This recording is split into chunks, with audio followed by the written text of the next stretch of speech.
Hey, Josh. I'm lucky I caught your live stream. I didn't catch it right from the beginning. I think it was maybe a few minutes into it. But I quickly realized that you were talking to me. And I think maybe I was able to listen for 20, 25 minutes. And then there was some kind of connection issue. And it just got bogged down and locked up, and then it quit. So, but I think I heard enough. The way my mind works, I get so many thoughts, streams of thought, kind of like multi-tracking at the same time, but I can't. It's not like mixing audio, right? So it's like there's always something that I thought of to say that I'm going to forget. But I did make some notes as I was getting set up here to record this, because I want to make a response. And first of all, thanks for taking the time to listen to me, man. It's an honor to me that an artist, a person of your caliber, is actually interested in what I have to say. That may sound like I don't hope it doesn't come off as false humility, because it's not. I mean, I value what I have to say, but I don't expect anybody else to. I guess that's what it comes down to. And I respect you and your abilities a lot. So for you to actually listen to my videos that are too long and then get on the camera and make a reply, it just kind of it blows me away a little bit. One thing is, I can't always catch your live streams, right? And so if you're going to be talking to me, maybe it would be cool if you, after the live stream ends, if you could make it public so that I can catch it later on. And then I can, if there's something, I could go back and watch it through parts of it again and make sure that I don't forget things. But anyway, all right, so I made some notes here, and I'll do the best I can. I'm sitting down and doing this right away, so it's as fresh as can be. All right, so I'm going to start by showing you this picture. That's a painting. That's a painting of from a photograph of me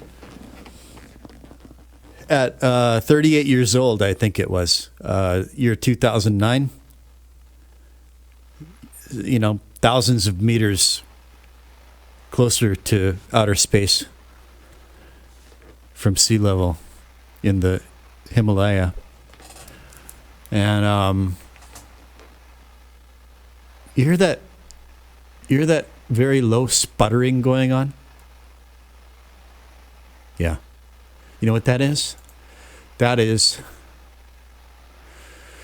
coming from a plug-in.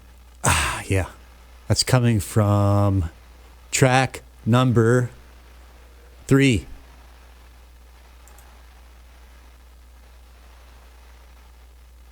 Oh, I muted it, but it's still there. Okay. Anyway, it's from my audio project, so I'm just gonna. Okay, I just took the volume fader, master volume fader, all the way down. All right. Anyways, so why do I show you this? Well, yeah, a friend of mine, he had this photo of me. This is up in somewhere way up in Nepal.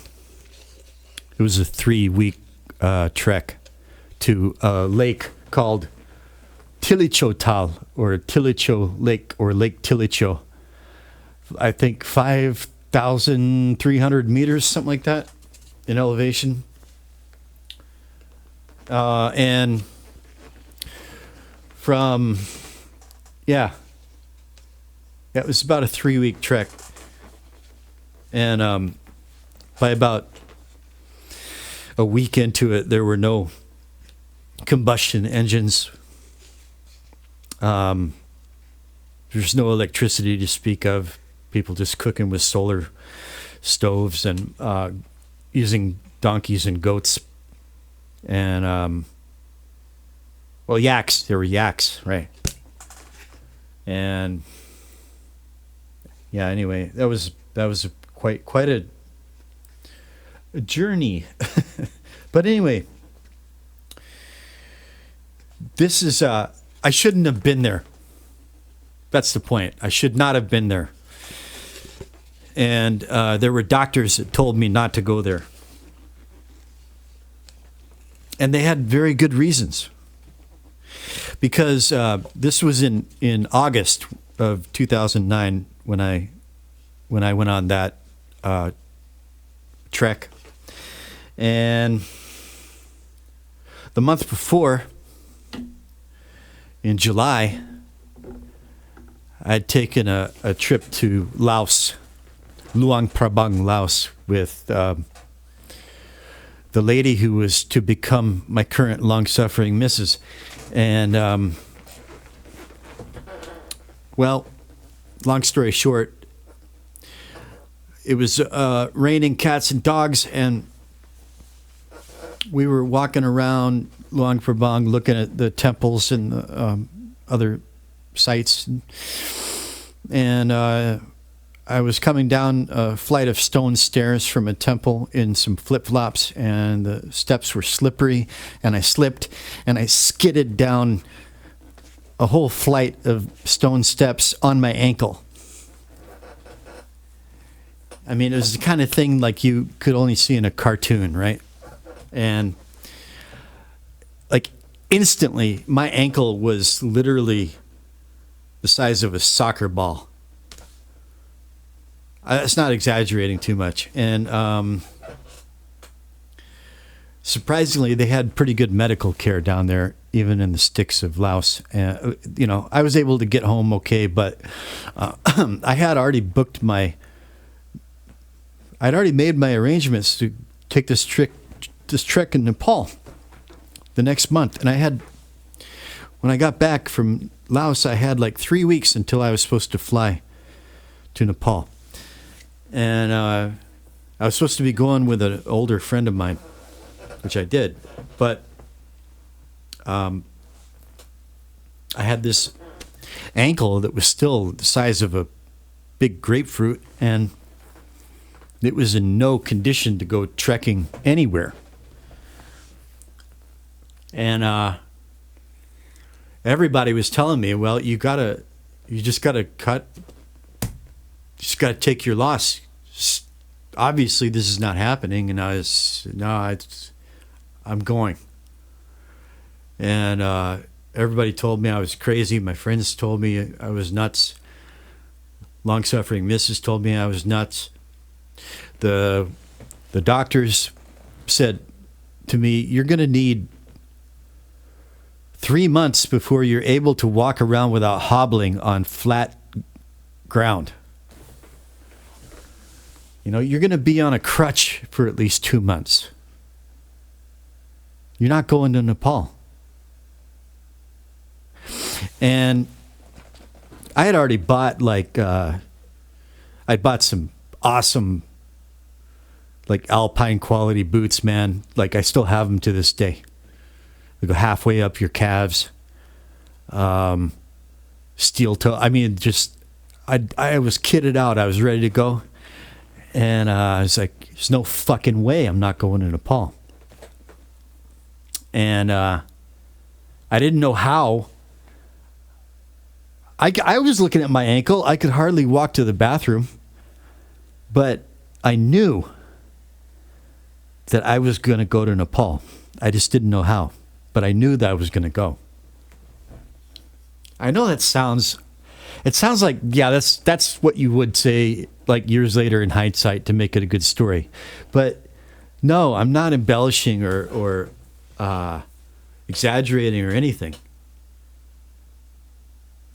I remember going to have tea with a Buddhist monk friend of mine, and in telling him about the situation, and he said, "Well, look at your ankle. What are you expecting, a miracle? You going to go to a faith healer?" No, I don't know. He said, "Well, you might try. You might try the Hanyuan. The Hanyuan is that's the Oriental medicine clinic. The Hanisa is the Oriental doctor." He said, sometimes they can do things that the Western doctors can't. It's worth a try. I said, yeah, I should do that. Where's the closest one? He's like, well, we're here on the 3rd floor of this building, right below this Zen center. I was like, you mean directly below? He's like, yeah. Just take the elevator 1 floor down. And this guy's pretty good. He said, go. He said, it might work. You never know. So I went, and I explained my situation to the Oriental medicine doctor, and I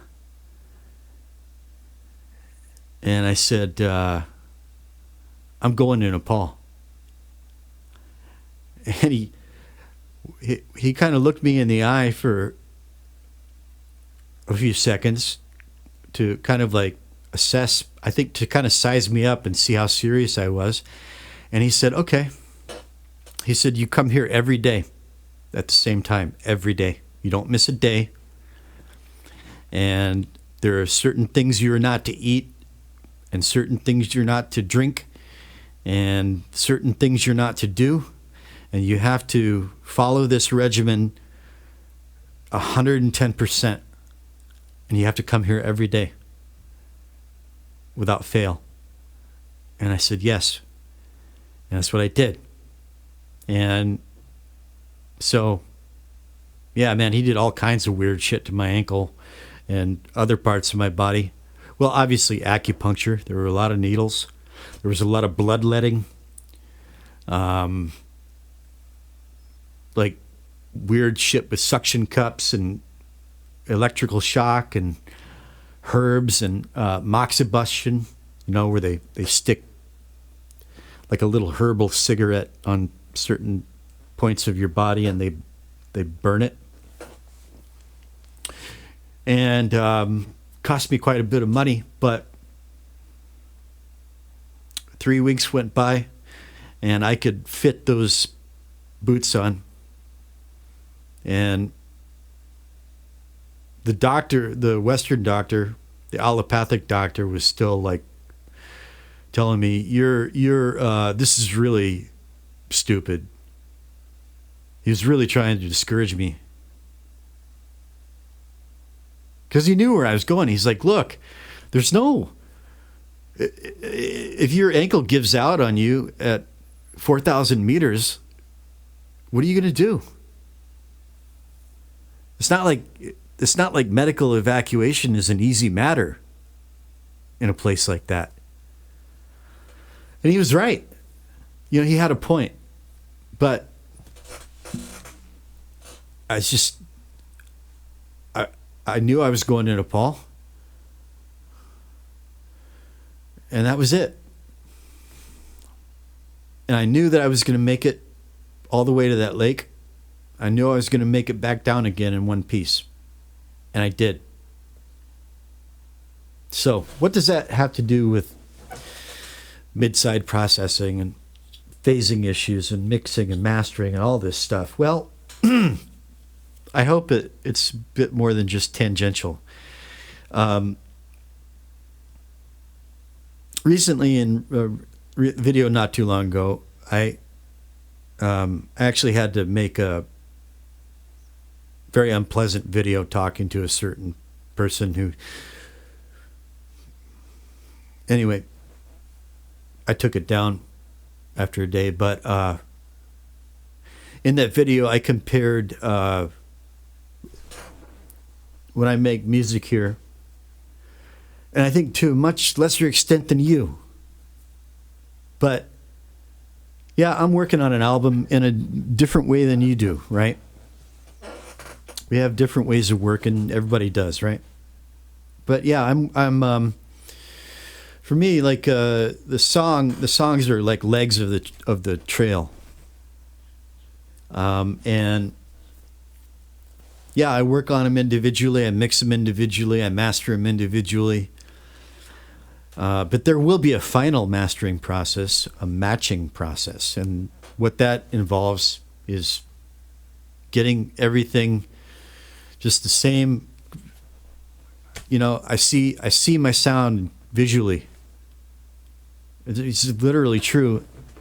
Not only colors, but textures. And it's just a very, I see it in my mind. And for me, it's like painting. So that's, I don't know. And also, like, I'm kind of like in my, I'm not talking about lyric writing, okay? I'm talking about kind of workflow modality. And see, I think like in terms of temperament and disposition, you're more of a novelist. If we're to like use this as an analogy, like if we were writers, you'd be more of a novelist, and I'm like more of a short story writer, or more of a poet. Some writers can do it all, right? I can't write a novel to save my life. I'm just a poet by natural, what's the word? Bent, you know. And I'm a sprinter. I work best in like short, intense bursts. Anyway,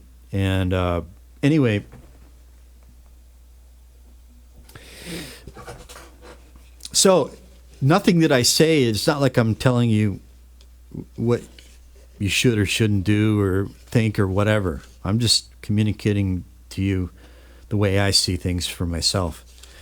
And you take it for whatever it's worth, obviously. Maybe it's worth nothing. I don't know. But so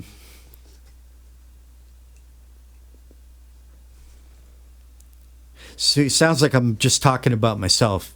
But this really all is in response to listening to you. And so even though it sounds like I'm just talking about myself, I'm doing it in response to what you were talking about, hoping that it is somehow relevant to you. Okay. I liked how you talked about. So if I could like pick one thing, how you made the tripwire sound. That sticks out right now in my mind.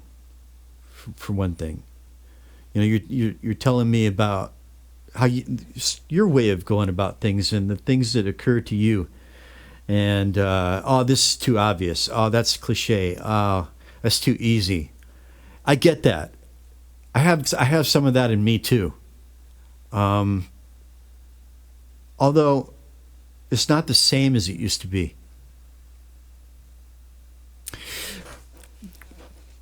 Usually, if I'm going to take the less obvious route to accomplish something, I'm doing it just out of curiosity, enjoyment, just because I'm just having fun, and I just want to see what it's like to try that. I'm just curious. Will it work?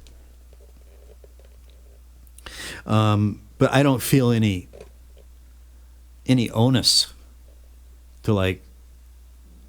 I don't have that anymore. Like, oh, I can't do that because that's too obvious. I don't have that anymore. So now I'm kind of getting to the point, all right? And I'm sorry that I'm such a windbag, but I'm doing the best I can, all right? So I don't feel those And it's an onus, right? And it's something that you place on yourself. So let's get this out of the way. So there's a balance, right? Last night, I forget the name of his channel. There's some like millennial, Gen Z millennial guy with a channel on YouTube. Of course, he's got 200,000 subs or whatever. And he's doing this series on, it's just like, you shouldn't mix. It's all a waste of time. Mixing is a waste of time. It's this total slacker. See, he's being a contrarian, but he's being a contrarian in a just a retarded way. Just a slacker, retarded, very unsophisticated, very unnuanced and unintelligent way. It's like, and I left a comment. I'm like, because he's saying, most people won't know the difference anyway. If you mix your stuff beyond basic leveling, most people won't know the difference anyway. And I'm just, all right. I had to leave a comment. It was something like, okay, by your logic, even though I have more than enough money to serve T-bones and ribeyes to a dinner party, might as well just sling out some sirloins and flank steaks because it's all steak anyway, right? Something to that effect. And he wrote back, yeah, well, not everybody has to get it, man. Not everybody has to get the point. And I wrote back and said, well, if that's the point, then I don't want to hit it. And your generation is fucked. It's like, talk about throwing the baby out with the bathwater. See, please bear with me because I'm trying to chiseling away towards something here. It's like, Josh, it's like there's a middle way, there's a middle path. Yes, that's it. That's fucking it. So I just did this Buddhist song, Ballad of a Hungry Ghost, straight out of Buddhism. It's and so one of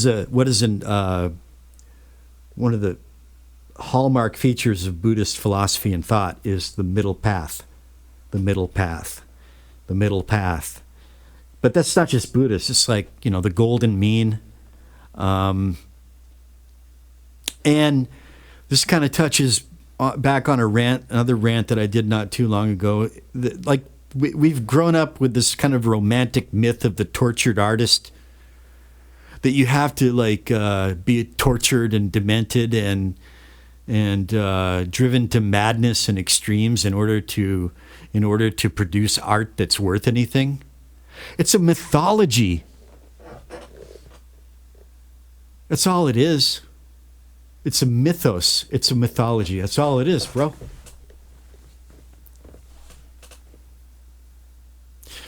I mean, the Sistine Chapel, for crying out loud. Who was that? Michelangelo? Or was that Da Vinci? I can never remember. I think that was Michelangelo.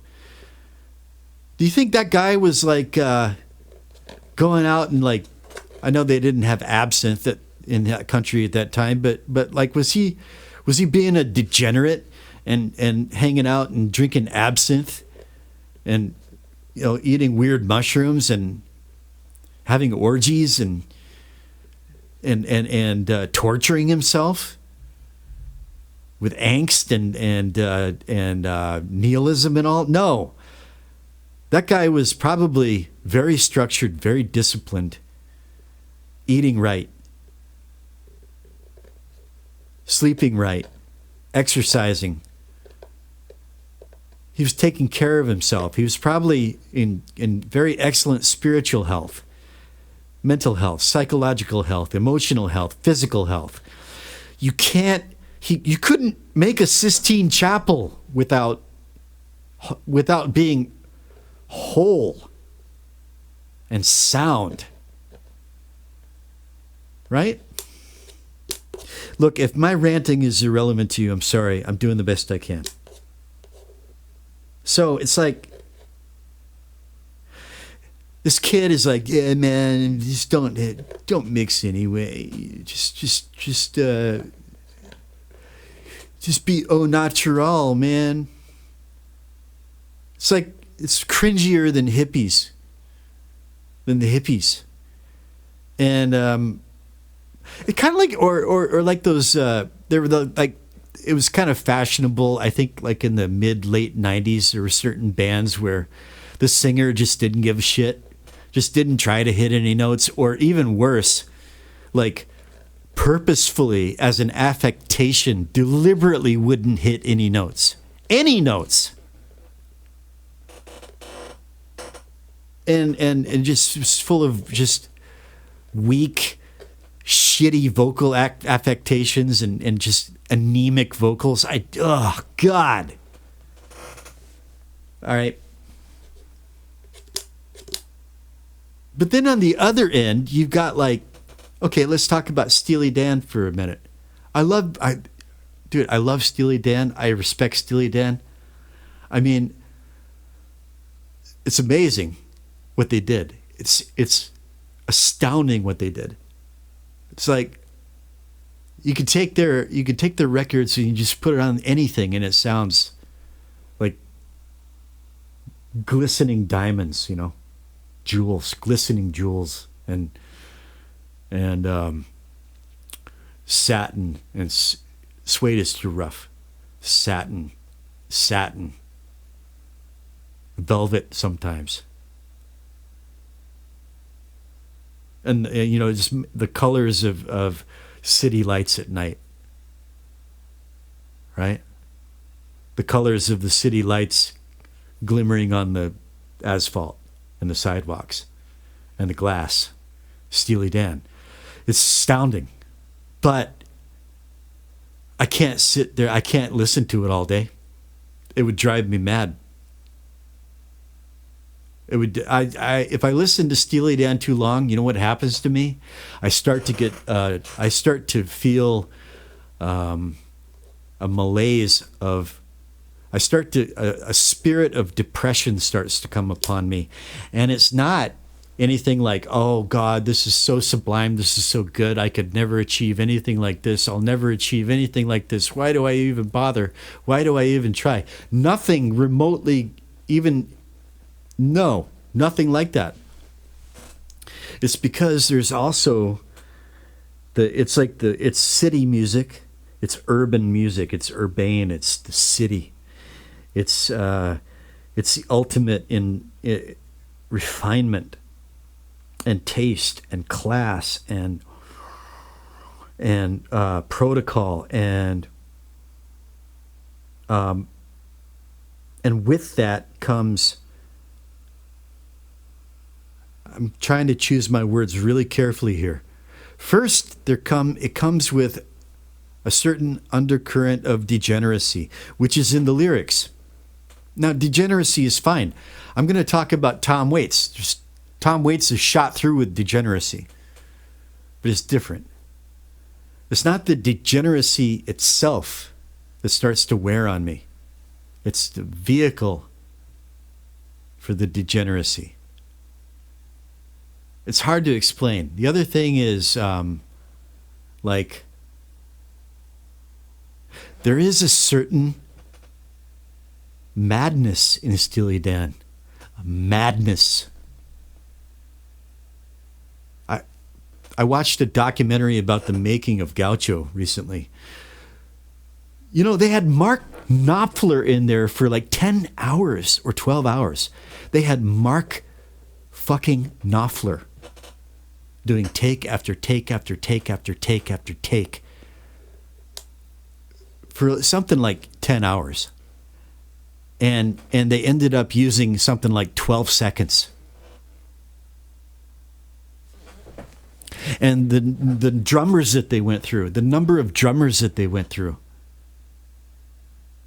because they had to get every hit exactly perfect to whatever their standards of perfection were that they'd set in their minds. But here's the point. This was all a product of their minds. And this is another theme of Buddhism, which is in this song. Phenomena follow the heart, or all phenomena are preceded by the heart. That's the first line of one of the oldest scriptures in the Pali Canon, called the Dhammapada, which I quoted in this song. Everything is produced by the mind. Everything proceeds from the mind. The heart. The mind, the heart. These things aren't so delineated in other languages and cultures, right? So,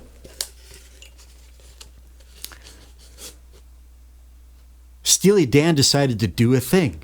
We're going to do our Steely Dan thing. We're going to, they created that Everest in their minds.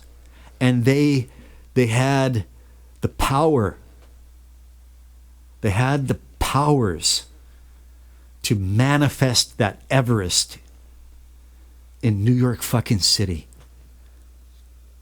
And to make it so real and so tangible that they had the best players in the world collapsing on that fucking mountain. Can you imagine that? It's madness, dude. It's mad. It's so extreme that it comes through in the vibrations. It comes through in the sound.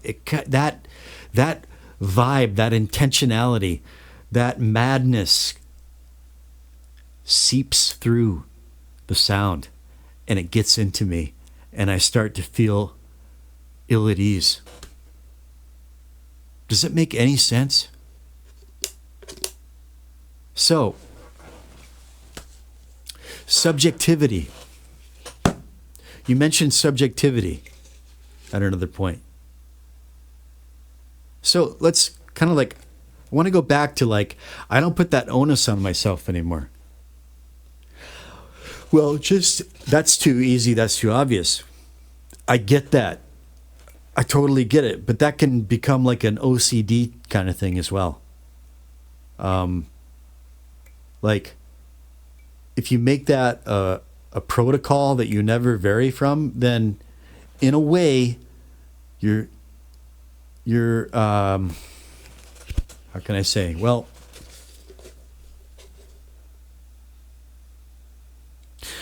you're not completely free. Put it that way. I'm not saying you shouldn't have. No, you should have protocols. You should have rules. You should have standards. Of course, you need those.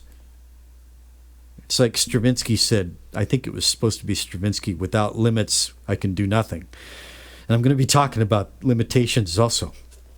I didn't mean to sit down and write a fucking dissertation with my mouth, okay? Sorry, but I really do want to respond. You took the time for me, I'm going to take the time for you. So, and plus I know you're going through a lot, and I know you're facing a mountain. Okay, so, but it's just saying for me, that's too easy, that's too obvious, not a thing for me anymore. I don't say that with arrogance or anything like that. I totally understand it, I totally get it. It's just not a thing, it's not an issue for me anymore. And if I can remember, if I can track this off, shunt this off to another track for the time being, I'm going to come back to it as to why that is. That's going to come under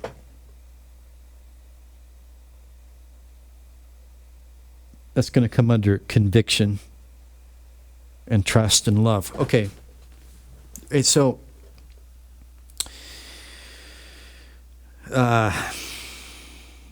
so I lost it. Shit. I'm going to pause this while I get back on track. Hang on. Okay, I think I got it again. I just needed a little shot of nicotine. Nicotine really helps me. Yeah. It just got one shot of nicotine right back. All right. So, okay. So the kid making the video about, yeah, man, you don't have to mix. And there's this whole other thing that you hear with a lot of these YouTuber guys, and they're, professionals, right? And there's truth to it. I mean, I'm not saying that it's bullshit, but but the idea is, if you've tracked everything well, if you've tracked well, you got good performances, you've got good arrangement, the idea that you can EQ everything at the tracking stage, and you can basically master everything at the mixing stage with very minimal mixing, if you've done everything right from the very beginning.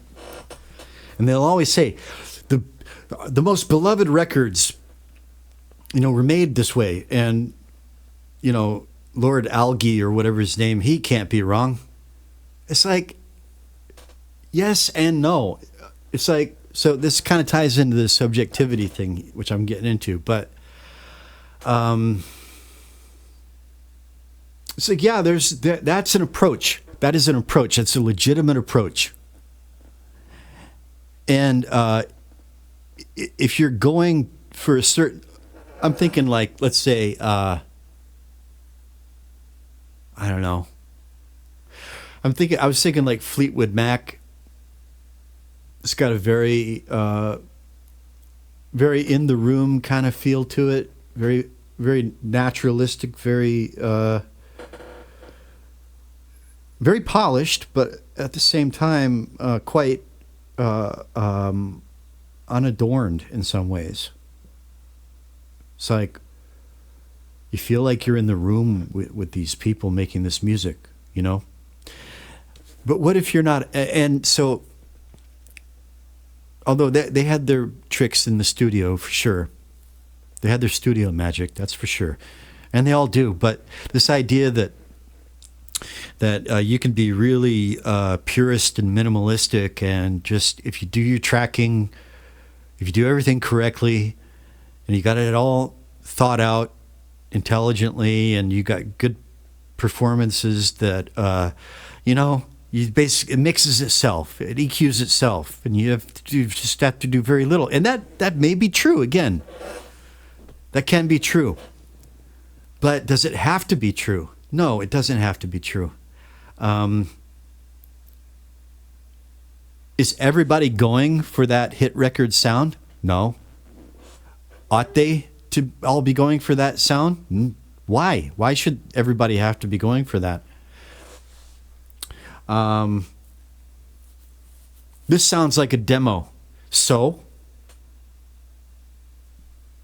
To me, that's like saying, that's like when like these lefties, like Trudeau, one of his favorite things was, why this policy about, well, it's the year 2017. When that thing. Well, I just don't see how this could be going on in the year 2022. It's like, what does it have to do with it? It's a non sequitur. What the fuck does the year have to do with it? This sounds like a demo. So what? Going back to my drinking days, but it's like saying, this beer tastes homemade. This wine tastes homemade. This doesn't taste like wild turkey, man. This tastes like moonshine. Yeah, it's because it is.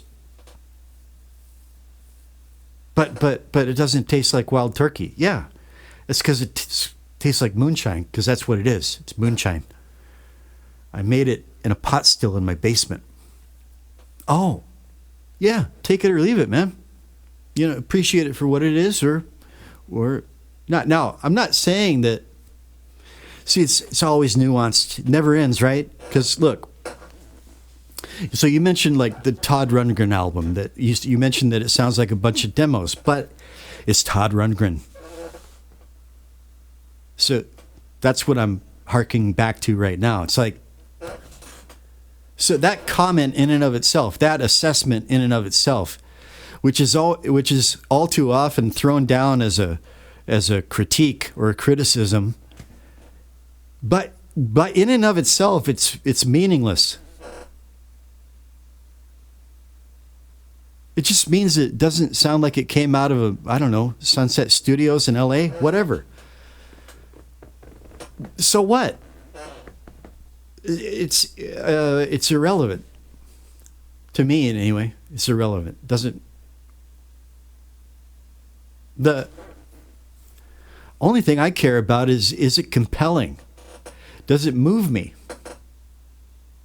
Do I fall in love with it? Does it make me have to take deep breaths and hold my breath? And does it make my eyes water? Do I have to hit the stop button and take off my glasses and rub my eyes and do this? And then hit play again. Or maybe go back to the beginning and start again. It's another reason why I and the other thing is, song just goes on and on. It's too long. Well, it's only too long because you didn't like it enough. To me, the song is too long. Okay, again, sometimes it really could be too long. Is it just is it mindlessly repeating itself without going anywhere? Okay, then I can see a case for that. But there are some people that will just knee-jerk. Oh, it's too long. What, because you have the attention span of a fucking gnat or a moth?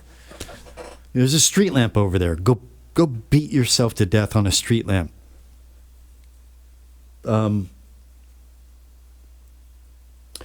me, a song is as long as it needs to be. No longer and no shorter. I'm kind of digressing, but not. So, all right. Okay. Oh yeah. Sounds like a demo. This is okay. It's a demo, but it's not ready for the big time, right? It's like, okay. I mean,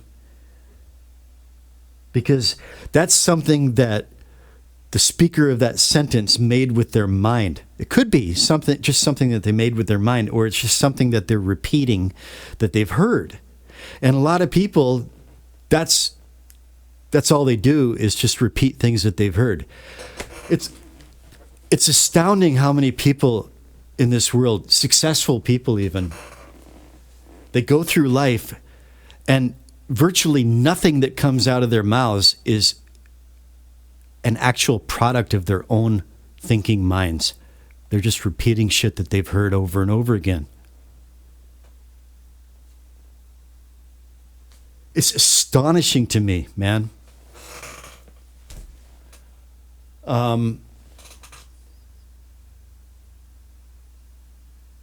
This ties into subjectivity. Now, I promise you, I'm going to wrap this up in a way that I hope is going to be near and dear to your heart, brother.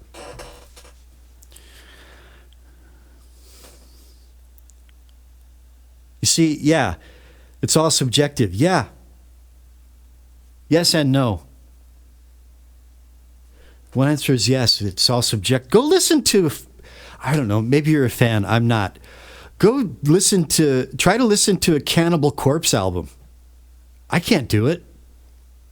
I can't even hardly get through one song. It's terrible. This is terrible. I can't understand how anybody finds that musical and enjoys it, but millions of people do. They do. Now, Slayer, I can sit down and I can get into a Slayer mood. Sometimes I do. I can sit down and listen to an old Slayer album, and I get it. But there's a lot of shit that I just can't. Yngwie Malmsteen, again, great. I mean, I know it's great, but it's just, for me, it's just elevator music. So in that sense, yeah, it's all subjective. But in another sense, here's something that's not subjective. I've got a mix, and it has phasing issues, and that is causing a lack of clarity. That's subjective. That can be seen on a meter, and I can listen to it. I can switch it into mono and look at the meter, and I can go, yeah, that's an objective reality. That's an issue, and it's something that I want to do something about. And then I do something about it, and then I mix it down again, and I go and I listen to it in the car, and I listen to it through various different things that I have, and it's better. I like it more. Right? So there's the middle path, right?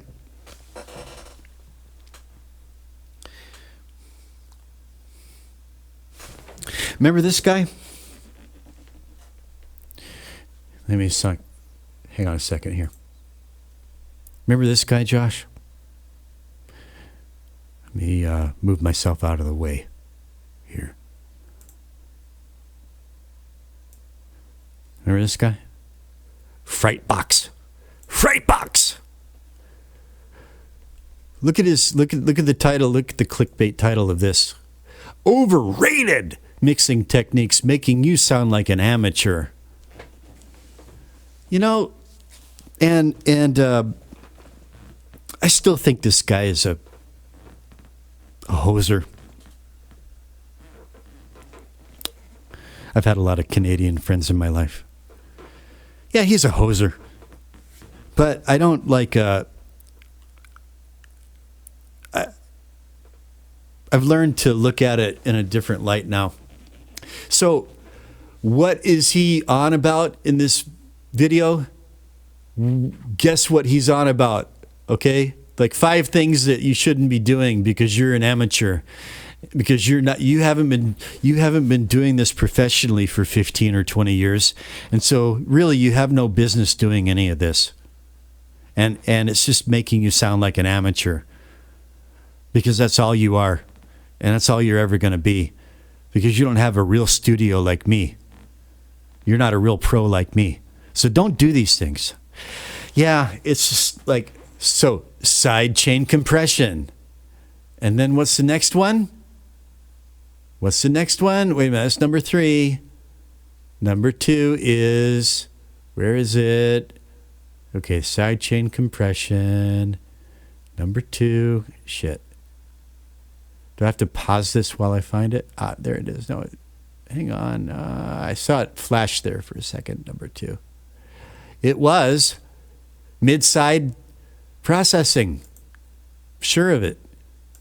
For the multiple instruments to blend together, and that's about it. Not saying to not use sidechain compression, but it is not a magic bullet. Here we go. That's for sure. And this goes for many of the things I'm going to mention on this list. And by the way, stick around to the end because I think you're going to find the last one pretty shocking. And you want to buy my course. And the second one that drives me insane. Yeah, drives him insane.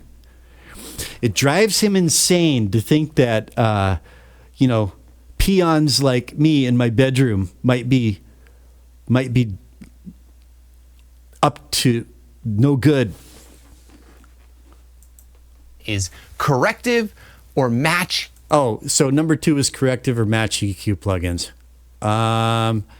One of them was, okay, so there's stereo widener. Fuck, one of them was mid-side. I'm not imagining this. Anyway, somewhere in this video, he went off on mid-side. Mid-side mastering. Don't do it. Anyway, he did. I'm not wasting any more time on Freightbox.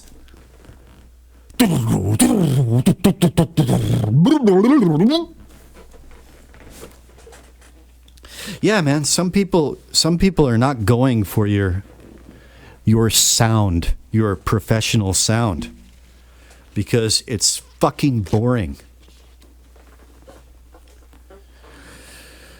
Is it saleable? Is it? Yes. Are you good at it? Yes. Can I do it in my bedroom? No. Do I want to do it in my bedroom? No. Would I want to do it even if I had your studio? No. I'd have no interest in doing it. He went on, and this is going to drive me nuts. I'm going to pause it and find it. Okay, well, I could have sworn that he was slagging on Midside, but number 3 was stereo widener plugins. He's slagging on stereo wideners, and it's like,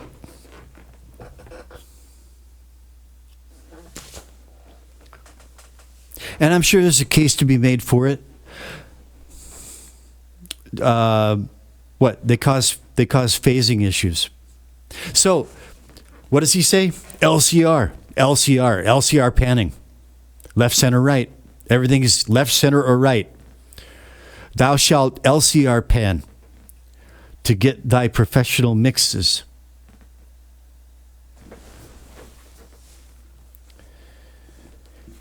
It's like, yeah, well,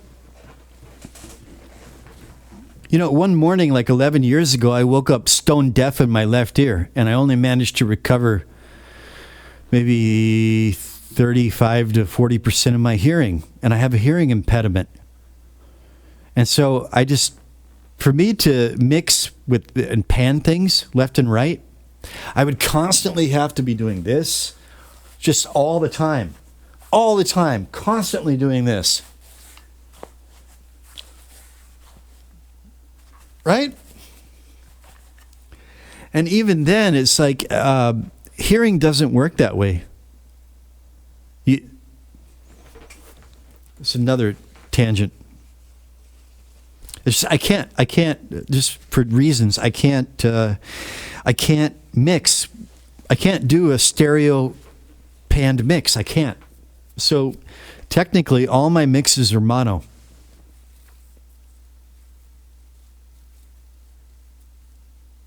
That's a limitation that I have.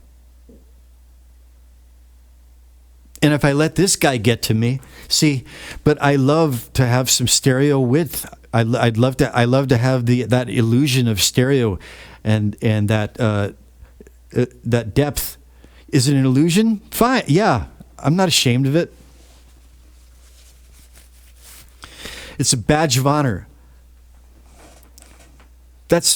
I have a handicap. This is how I get around it. And there's no shame in it. I use stereo wideners. What the fuck is your problem with stereo wideners, Frightbox? Oh, well, it's not what we professionals do for a really professional sound. Okay. YouTube is full of this shit. What does this have to do with you, Josh? I don't know. Maybe it has nothing to do with you. I took down these notes, and I'm kind of like, I'm doing what I usually do.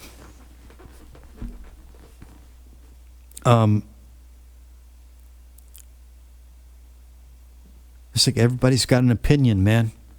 Opinions are like assholes, right? Everybody's got one. But but sometimes you need to listen to opinions. Some opinions are to be heeded, right? But all right.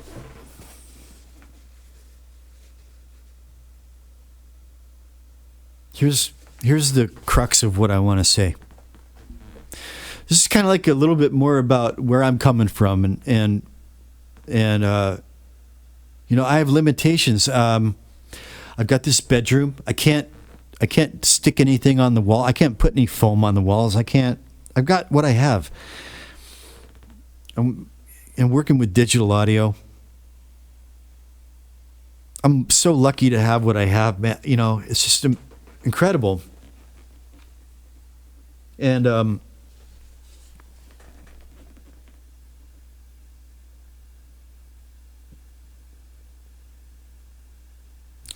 am I going to get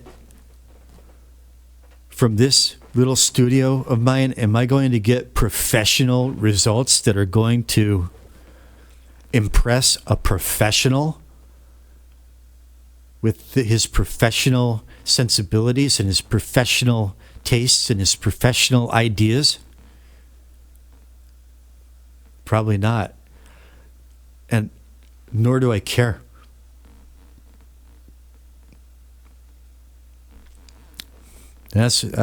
See, these are the words that I wrote down: vision, conviction, trust and love, acceptance, resignation, subjectivity. And I'm dancing around all these, right?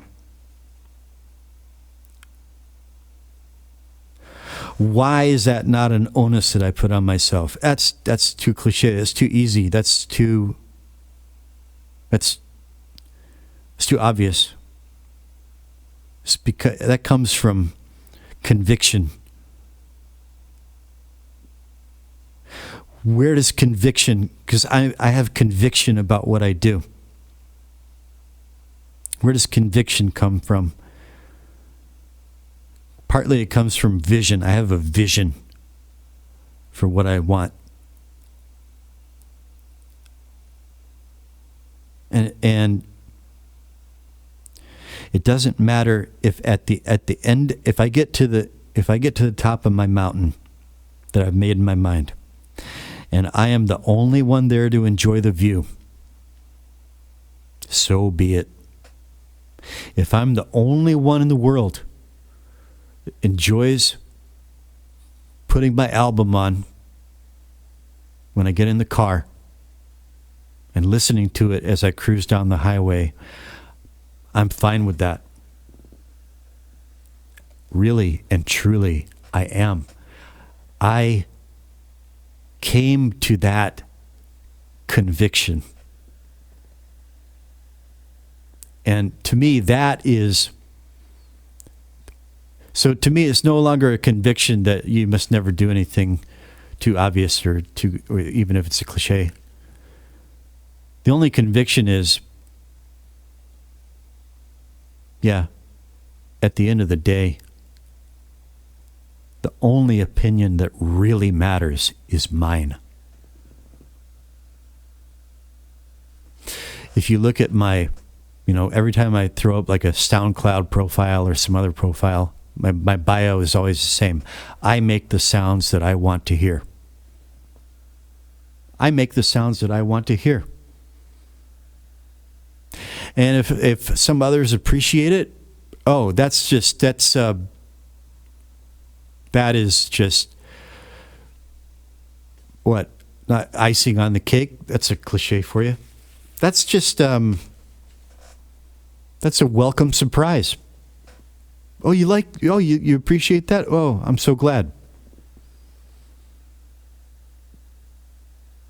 Oh, you think that's no good? Oh, okay. That's not your taste. But at the end, I know that I've done everything that I can to realize my vision. And if there were some issues that I found, like those phasing issues, I took care of it. And at the end of it, if I can listen to it 100 times, 1,000 times, and I keep coming back to it again and again, then that's all that matters to me. Not saying that that's all that should matter to you. No. Just telling you that's all that matters to me. That's conviction. That's tied up with my vision. I've got a vision for my sound. And nobody's going to sway me from that. And my path runs through a landscape of limitations. Look at this. Look at this. Look at this Hammond part. Look at that. Look how rock stupid that is, Josh. It's mostly just triads. And did I play it all live? No. Okay, the triads I played in real time. I tracked in real time. But I went back and added other notes with the mouse. Quantized it a bit, although not perfectly. I did the usual humanization things where needed, and added some embellishments, and I'll probably tweak it a little bit more. But dude, that's like what you could do on a keyboard. This is just like I could say this is just embarrassing. It's shameful. It's so it's just so primitive and so I could think that way. I could feel that way, but I don't. I used to, but not anymore. I don't. That's another onus that I don't put on myself. I'm not going to. I'm 53 years old. I have my vision. I have my conviction. I know what I'm going for. It's utterly personal. No one and nothing except, well, things can get in my way. There's no people that are going to get in my way, that are going to get inside my head. I'm open to suggestions and helpful criticisms and all that, but it's like my vision is my vision. My conviction is my conviction. My conviction. If you think that my song sounds like a demo, what is that all? And it sounds like a demo, and it tastes like beer I made in my kitchen, and how does it taste? Does it taste good? You just don't like homemade beer? Well, have you ever had, is this your first time having homemade beer? You know anything about a homemade IPA?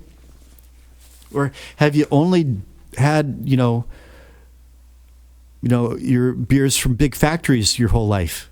And so you just don't have a palate for something that is cooked up in a kitchen, brewed up in somebody's garage or shed or basement. It's the same thing. Really, it's the same thing. And so earlier I invoked, like, in terms of like subjectivity, it's like there's some stuff that I can't sit down and listen to. It's just unlistenable to me. But,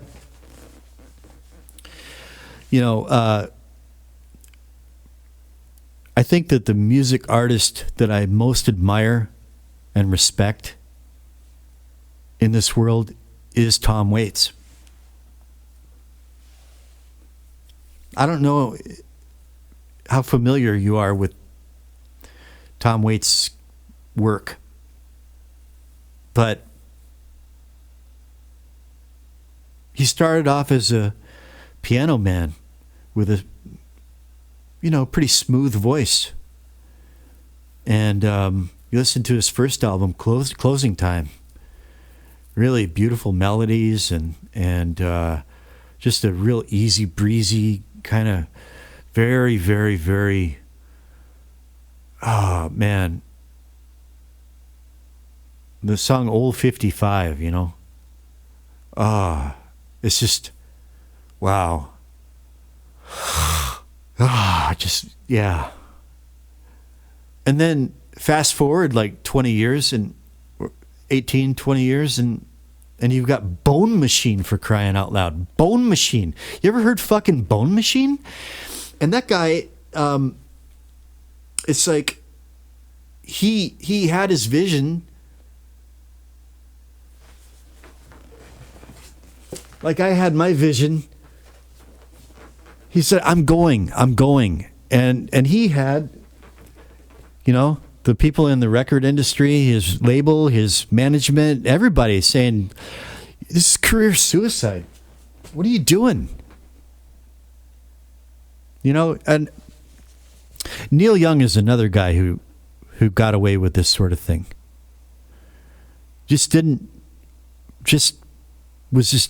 But Tom Waits, I think, is just like the most extreme example I can think of, who just, nothing was going to get in the way. Nothing was going to, and so sit down and listen to Bone Machine, and you're going to tell me that sounds like, is that a professional sound in Mr. Frightbox's estimation, I wonder? It's like,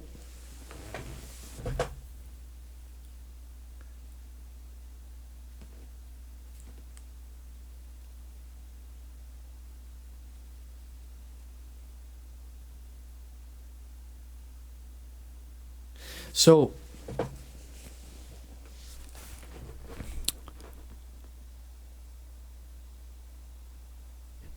here's the most important thing that I want to say. And I got to pause to crystallize it. Hang on. Steely Dan's Gaucho was the product of two minds. And one of them, and I don't think this is a coincidence, it's not just happenstantial, one of them was a very, very, very Jewy Jew with the nose and everything. And Jews, however you feel about them, they do neurosis. They do neurotic like nobody else, Jews. The Jewish culture is just neurotic to the core. And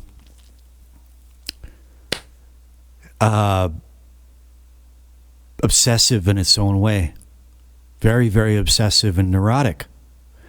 And it can lead to like extraordinary excellence, but it's still neurotic. And this, I'm not saying this, I'm not applying this to you directly. What I'm trying to say is, that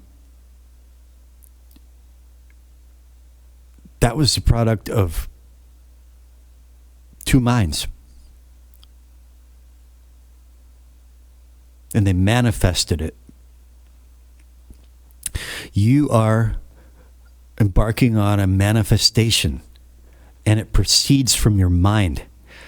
And a lot of things you don't have any control over. The company ships you the wrong hard drive. You don't have any control over that. But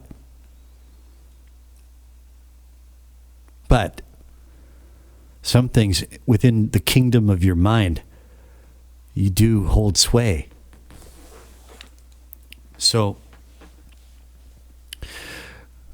if I could deign to offer you any advice, it's like I'm in no position to offer anybody advice, okay? But think about, like when I was saying, don't be enthralled to your muses. Similar idea here. When you say, that's too easy, that's too obvious, that's an idea that you have in your mind. And it could just so happen to be that thing that you think is too easy and too obvious is actually the best thing. And here's another turn. Here's another turning of this. You think that it's too obvious, too easy, but you're selling yourself short because you are perhaps leaving out of your mental calculations, your mental calculus, the factor of you, of your unique being. You are the X factor. The way that you go about that obvious thing that's too obvious or that thing that's too easy, you're going to go about it in a way that no one else would go about it. You can't, I would If I was a betting man, I'd lay money on it. You can't help it. You can't help it. You're going to do it even if it's unconscious. You're going to do it in a way that nobody else would do it. And here's another turning, another twist. Even if it was a too obvious, too easy thing, and you did it exactly like step by step, point by point, you did it exactly as every other person in the world would do it, it wouldn't matter. It would still sound like you. It would still be you. And now I'm starting to bring this into crystallization, I hope. You are a creator, Josh. You are a manifester.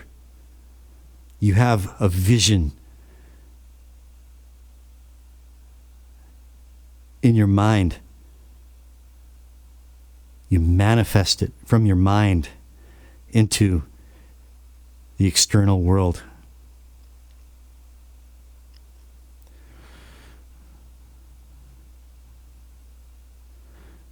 I think you owe it to yourself to have conviction and self-trust to where you say, yeah, that may be the obvious thing, the easy thing, the cliche thing. I'm going to do it anyway because I trust myself. And even if somebody else sees it the way I'm looking at it, I don't care. What's the best thing to do here? What does the song need? Your Tripwires story was really cool, and I get it.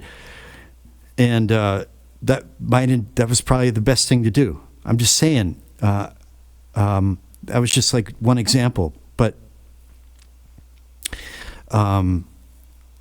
trust yourself, man.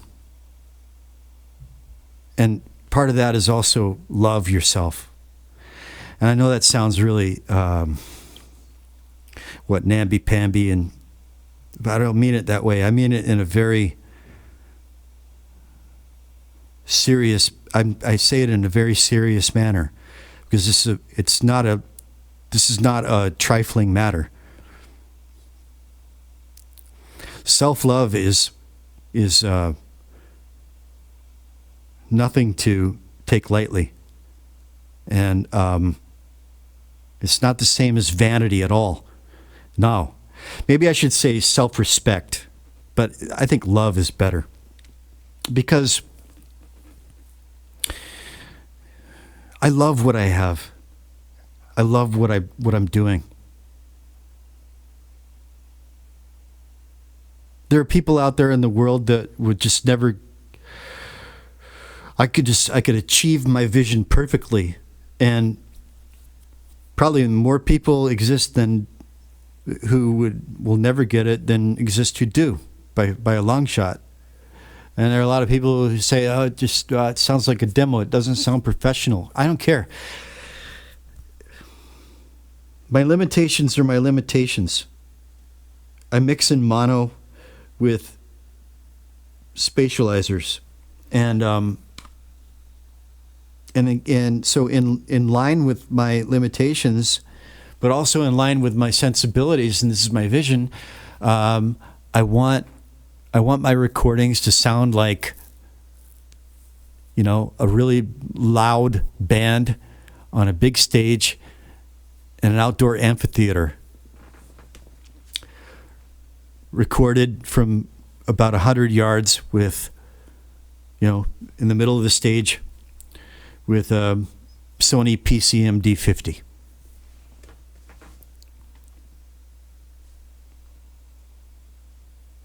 With the microphones XY. Sometimes with the microphones XY like this, and sometimes with them out like that. Maybe closer up with the mics pointed out, or farther away with the mics pointed in.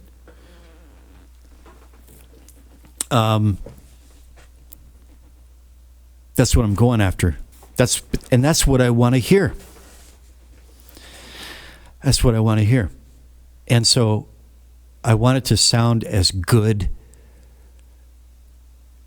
as I can possibly make it sound. And I do pay attention to certain technical things. This meter that I use that measures brightness and sonority and darkness, you know, if it's the guy who made it says, well, if sonority is constantly up in the 90s and it's going to lead to fatigue in the listener, there's a point to be made for that. But then again, I'm going to do a video on this. All of Smashing Pumpkins' greatest shit, run that through the meter, it's all like 95%, 98% sonority, right? So, you know, the point is,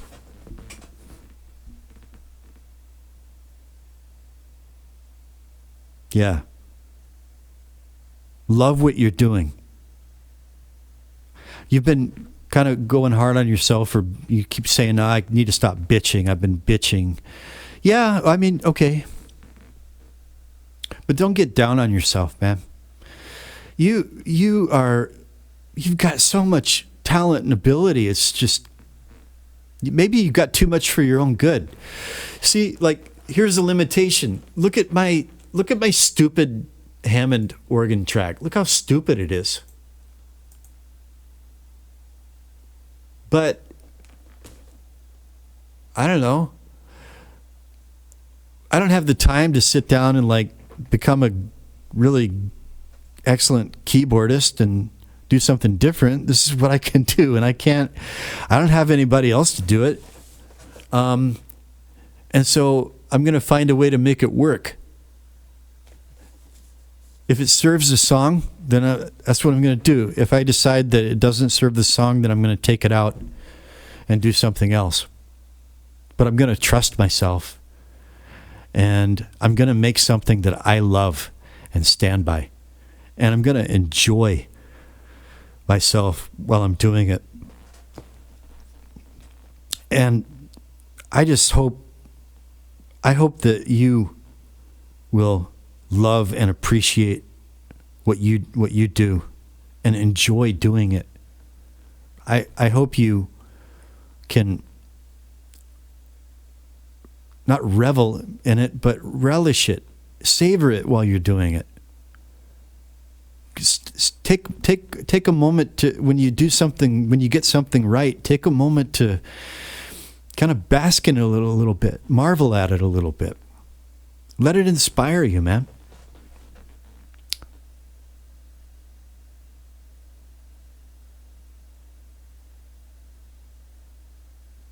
It's not arrogance either, you know.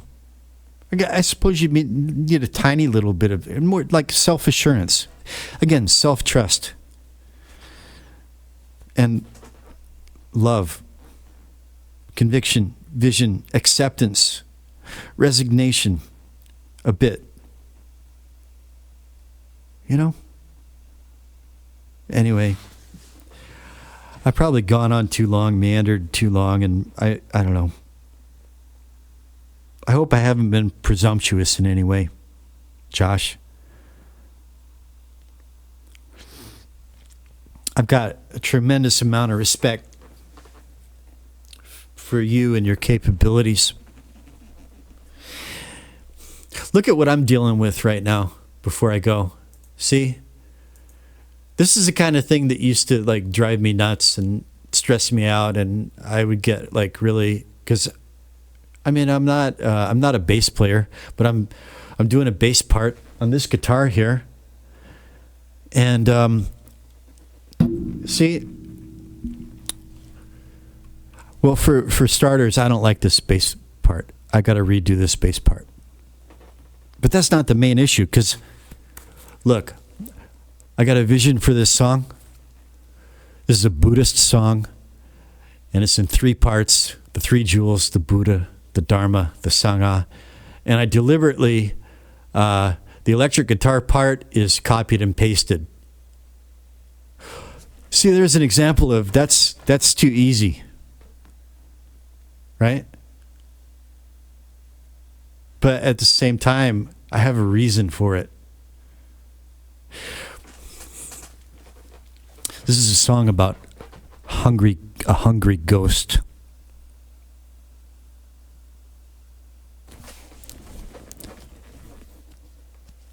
So, that electric guitar part is cut and is the same thing all three times. This bass line, same thing all three times. And I don't, in a way, I want it to be obvious. I want the listener to go, this is same. This is same as before. This is copy. This is pasted. The guy just pasted it. Yeah, that's what I did, and for reasons. And if you don't get it, you don't get it. It makes it's irrelevant to me whether you get it or not. I get it.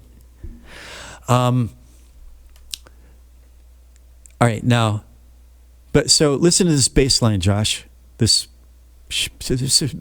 needs work, okay?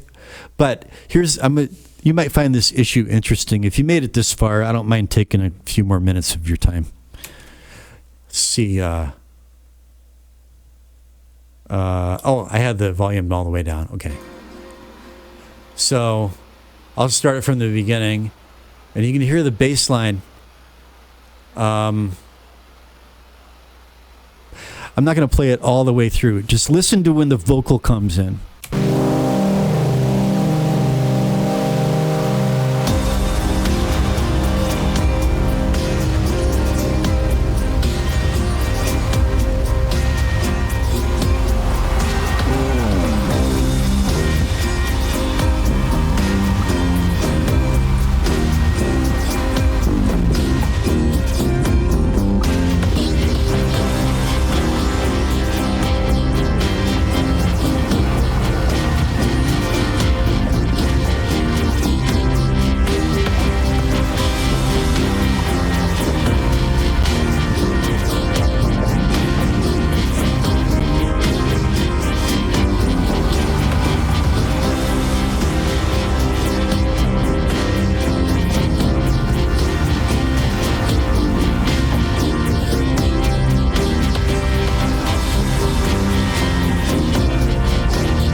All right, so the way this song is, without that bass line provides a pulse reference. It establishes, I hope, in the listener's mind, the 1 and the 3, the 2 and the 4, the pulse, so that when the vocal part comes in, it comes in at the appropriate time. Now, listen, this is by accident, but I decided I liked it. Listen to the second part where the vocal comes in. So there's kind of like interlude before the Hammond and the electric kick back in. And listen to when this vocal part comes in the second part.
Did you hear what I did there?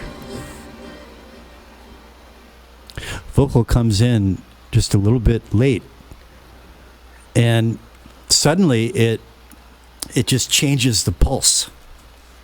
And then where does that bass line go? It kind of gets buried. It gets buried under the vocals. So what do? I enjoy little conundrums like this now. I go, yeah, that's an interesting problem. Yeah, I could do this, I could do that. But whatever I decide to do, it's like, I just run with it, and yeah. And then if I take a wrong turn, I took a wrong turn, I'll go back. But check out the... So again, the same bass line 3 times, but listen to how this ends now. I really like how this ends now. So here, check it out. Let's start it right here.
The echoes get really, really, really quiet and really faint at the end, but the last thing you hear, very, very faintly, sort of sputtering in and out through the lo-fi. Here he's tormented. And that's where it ends. I just love that, man. And the way the bass line ends, like I'm going to have to redo this bass line, but it's definitely going to end that way with every section. So, and is it highly compressed? Fuck yeah, man. It's like, but that's the, look, that's why I chose this particular drum kit sound. Just listen to the drum by itself.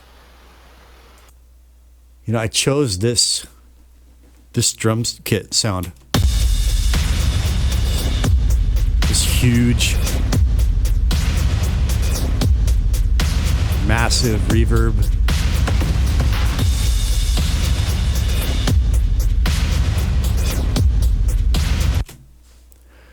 And yeah, so it's like, and I got my usual bus compressor, which is at a really light setting. It's just glue. And my other one, I also wanted to mention this. If you don't have this one, check it out. Ferric TDS MK2. This right here, if you feel like you're in the need for a little bit of compression, but you don't want it to feel like compression, I'm talking about like glue, Josh. It's like glue. Just something to kind of, that's the term that they use, glue. just to kind of glue it together and bring it together, kind of give it more consistency, and just bring the quiet parts up a little bit. Just give it this plug-in right here. I only use it 2 settings. Sometimes I have it on the preset gentle leveling, and then sometimes default, where all the knobs are down, but the needle is just still jerking a little bit, just a little bit, and it does something. It does something, and I almost always have this in the chain. I love it. I love this plugin. And like, I don't have a lot of compression. I don't have a huge amount of like strong compression applied in this project. It's just, that's the arrangement. You know, so I wanted this to have that, what'd you call it? Like a cyberpunk sound? Yeah.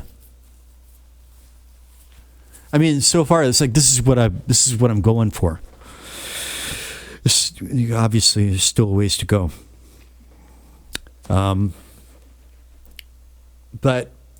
anyway, I'm going on too long here, and I'm taking too much of your. I feel like I'm demanding too much of your time. I'm sorry about that. Again, I don't mean to be presumptuous, and I hope I haven't wasted your time above anything else, because that's just.